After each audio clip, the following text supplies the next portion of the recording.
It's Monday, May 6th. You're listening to Your Florida Daily.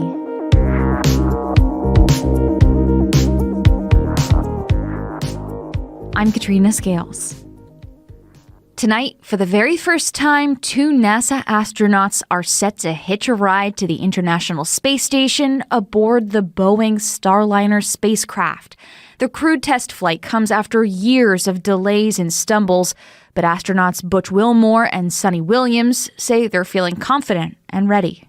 Every now and then it's like, wow, this is cool. This is a risk, and it's a higher risk than most flights, but what a great opportunity to risk being what it is because of what the outcome could be. Keep in mind, NASA hired SpaceX and Boeing to charter its astronauts to the station after the end of the shuttle program. That was over a decade ago, and since 2020, SpaceX has launched 50 people into orbit. Boeing, none. And liftoff, the rise of Starliner. Boeing's first uncrewed test was in 2019, but software problems prevented it from reaching the space station. And liftoff. Starliner is headed back to space. Boeing made it to the station on a second try, but had to deal with issues with jammed valves, parachutes, and they had to replace nearly a mile of protective tape wrapped around the capsule that could be flammable. Yes, there's been some issues in the past. That's the past. That is not now. We've had a lot of lessons learned. We wouldn't say we're ready if we weren't ready. Mission managers say their focus is on safety. Tonight's launch is set for 10:34 p.m., and if all goes as planned, Butch and Sonny will dock and spend about a week in space before landing in the New Mexico desert. 2 teenagers have been charged after a video showing them dumping out 2 trash cans from a boat off the shores of Boca Raton sparked outrage online. Nearly a week after the video went viral, the Florida Fish and Wildlife Conservation Commission announced 2 teens have turned themselves in. Authorities charged both 16-year-old Michael Kirby and 15-year-old Charles Ruth with third-degree felony pollution charges.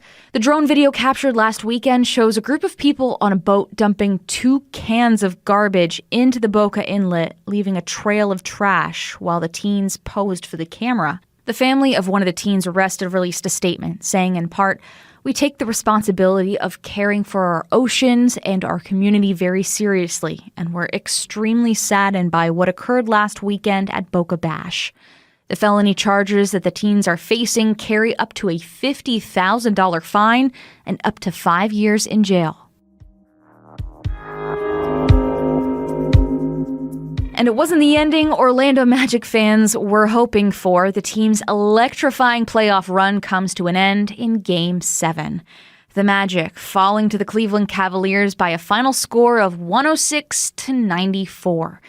And the downfall came in the second half. The Magic was actually up by 18 points, but things took a turn south in the third quarter, with the Cavs outscoring them by 63-41 in the second half. Nobody expected us to take Cleveland to a Game 7, and, it sucks that we lost it. Young core, looking good for next year, right? Let's go, Magic! Great run, came up short, but they're young and they'll be back.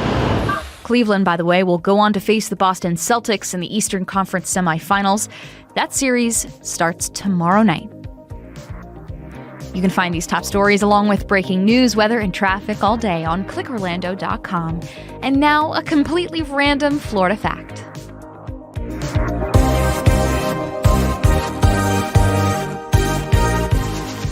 In a suburban pocket of West Orlando is the oldest original family-run restaurant in town.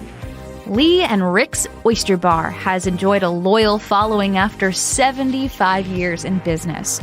When Lee and Rick's Oyster Bar opened in 1950, the eatery only had 9 bar stools, shucking fresh oysters for locals over a small concrete bar. These days, it has expanded to an 80-foot bar with table service, but the spirit of a no-frills, family-owned seafood shack remains.